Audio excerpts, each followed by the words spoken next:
Hey, it's Clay, and this will be a video chart on ticker symbol ACB. We will take a look at the 30-minute time frame. Real quick, what do I mean by 30-minute in case maybe you're new to charts?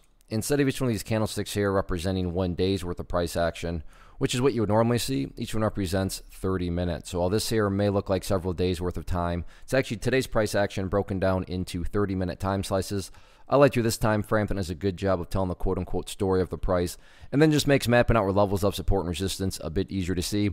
I will be the first to admit, and I don't have any shame in admitting this, this is a pretty kind of confusing / shady / sketchy chart because price was all over the place, and yeah, the price made a huge move, but then all of a sudden it pulled back quite a bit, but it's not like the price crashed, but it still was a pretty big pullback. So is this chart bullish? Is this chart bearish? Well, in my mind, there's a level that we can kind of keep an eye on that's going to help, make answering this question a little bit clearer, at least for me.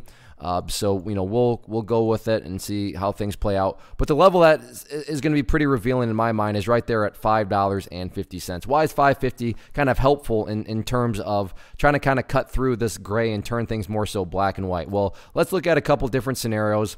First scenario being the price comes down to $5.50. And I'm not saying this is what's going to happen, but let's just say it were to come down here and then break down through that level. What would that be doing at that point in time?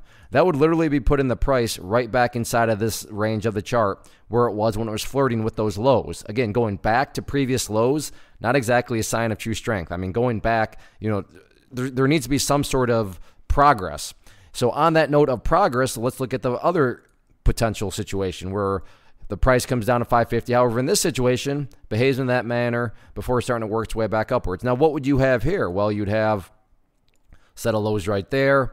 You'd have lows there. You'd even have those lows right down around there. If you envision each one of those as stair steps, well, hey, the overall stair steps are still progressing in the upwards direction. And that's the name of the game. So 550 is kind of acting as the vocabulary definer for us, meaning is the price, quote unquote, going back? Again, that associated with bearishness, or is the price, quote unquote, making progress? That associated with bullishness. So for me, 550 is kind of an area that cuts through the question of, is this bullish? Is this bearish? Because, yeah, it's definitely relatively crazy movement. So, you're not alone if you feel that way. But to me, 550 can help out quite a bit in that regard. So let's see how this one continues to play out on the week.